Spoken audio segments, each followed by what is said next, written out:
Hiya friends, Prepared Suburbanite back with you. Well, again, I am without internet as I'm recording this. Today is November 5th. It's election day here in the United States, and it's also our 52nd wedding anniversary. And the story about the internet outage started, I've got some dates written down here, started on October 7th. So it's been nearly a month. What our internet provider was trying to do was hook up the neighbor next door and somehow disconnected us from the same internet provider's service. And the kid didn't know what he did, wasn't sure, and forced us to call into AT&T service line and request a repair. And so that was what we did, and they said, well, the soonest we can be out there is like next Sunday, which turns out to be the 13th. So guess what? I was without internet for 6 full days. And they finally showed up that Sunday, later in the afternoon, and a young fella named Trey, who works for the internet service provider, got us all hooked up on a temporary line.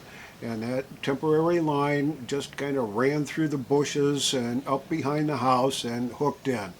And they had to schedule a crew to come in to bury the cable, so the permanent cable. And they did. On the 21st, they buried the cable. And they couldn't finish the job, so they left the temporary in place. And a couple days later, a tech from AT&T came to hook it up and found out that the line that they buried was dead, but the temporary line was still there. So guess what? They had to reschedule to get the line buried, and that's what they did yesterday. So November 4th, yesterday, they buried the cable. They had a ditch witch here and the whole 9 yards, and it was a subcontracted crew that came in with the ditch witch and buried the cable. Now, they're not allowed to, as a subcontractor, actually hook us up, but they buried the cable, ran it all the way up to the box on the side of the house, and while whatever they did, as soon as they started, they had disconnected us from the internet. And I've been without internet since about 4 o'clock yesterday afternoon. So, if they're not allowed to hook it up, why even bother having them come in to bury it? And if they can't, if they can't hook it up, then they shouldn't be allowed to disconnect it. So, but anyway, that's where I am today. But today is election day, and I wanted to get into some final thoughts and one of the best arguments that I have heard in a long time about the dangers that we face when the election results come back today. So stick around.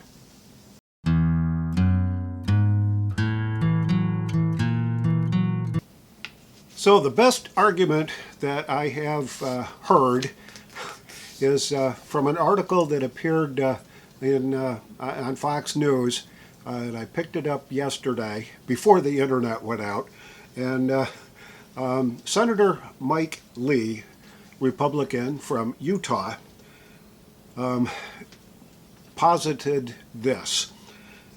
He suggested that if the Democrats sweep this election, they will control the nation for a century.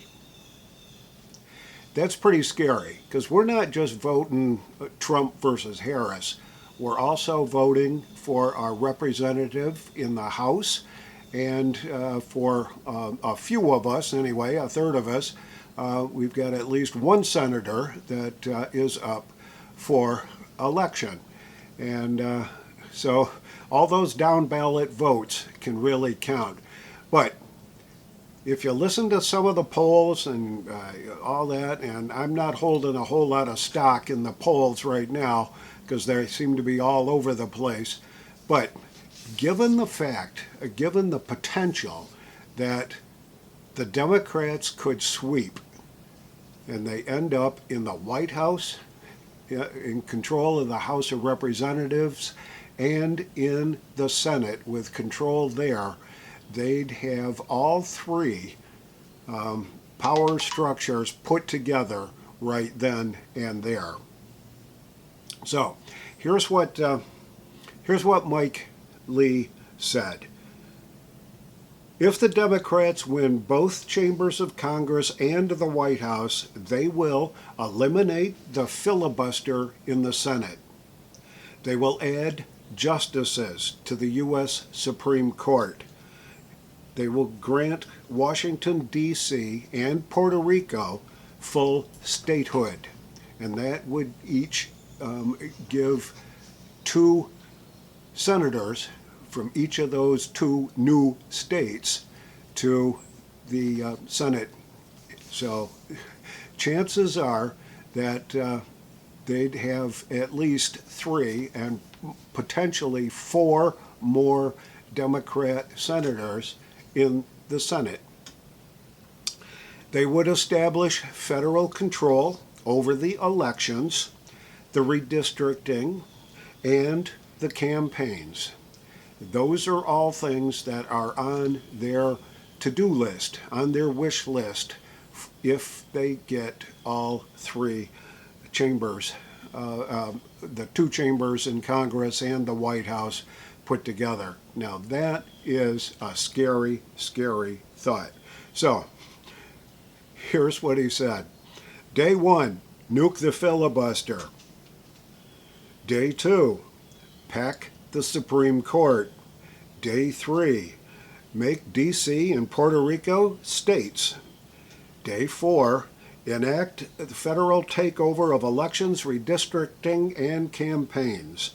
And Day 5, rule America as Democrats uncontested for 100 years.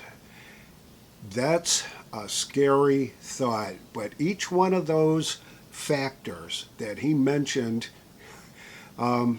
is something that the Democrats have on their agenda if they find themselves in this position, and I find that absolutely terrifying.